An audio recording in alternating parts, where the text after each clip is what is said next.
Chers amis de l'Institut français de Pologne, vous avez été nombreux au cours des 6 derniers mois à suivre nos événements, débats, rencontres, cafés littéraires, manifestations cinématographiques, en ligne et surtout en présence, renouant avec l'expérience essentielle des salles de cinéma et de spectacle. Pour cette saison particulière, marquée au sceau de la présidence française de l'Union européenne,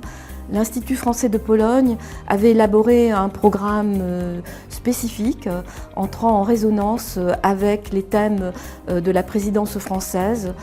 dont les priorités étaient, je le rappelle, la jeunesse et les grands enjeux de la construction européenne, des grands enjeux tels que la sécurité, le développement durable, la solidarité. D'Europe, il était bien évidemment question dans le programme de débat de cette saison. Et la Nuit des idées, dont le thème était Reconstruire ensemble, a donné le coup d'envoi de ce programme du premier trimestre. Elle s'ouvrait, cette Nuit des idées, sur un dialogue autour de l'Europe, auquel on prépare des invités prestigieux, tels qu'Adam Mirnik, Ivan Kratsev et Tony Nikolov, lors d'un duplex entre la Bulgarie et la Pologne. Elle s'est poursuivie avec un entretien, celui que le comédien Andrzej Seweryn a accordé au journaliste Michel Viato et au cours duquel il a livré sa vision de la mission du théâtre et des artistes dans la construction d'un imaginaire européen commun. Nous avons eu par la suite la chance de recevoir en Pologne de grands noms de la scène intellectuelle française, ainsi l'historien Ivan Jablonka, le sociologue Michel Wieworka et tout récemment l'économiste Thomas Piketty.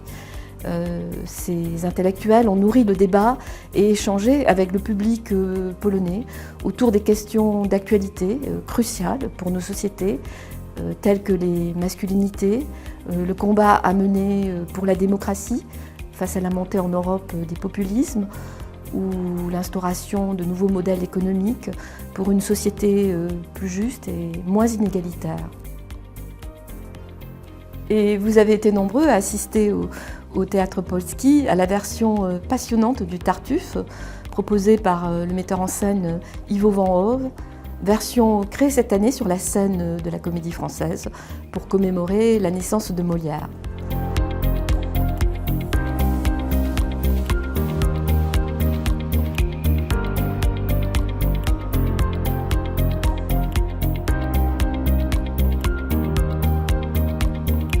Les scènes théâtrales, les biennales d'art visuel et les festivals polonais ont répondu présents à ce rendez-vous européen. Le festival Malta, avec le spectacle grand format de la compagnie Générique Vapeur, ou le théâtre studio, avec un spectacle en réalité virtuelle, conçu par la réalisatrice Gaëlle Moore,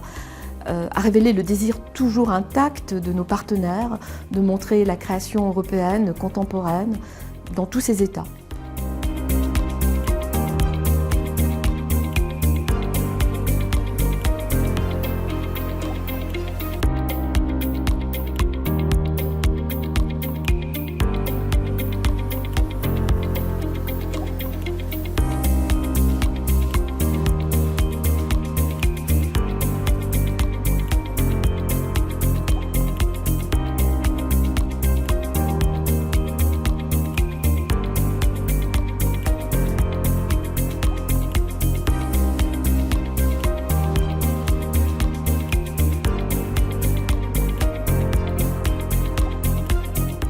Enfin, le Festival du film français se devait pour cette 13e édition d'être exceptionnel.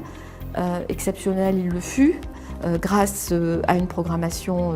excitante, pleine de relief, avec de nombreux films en avant-première, des films qui renouent avec une forte ambition cinématographique,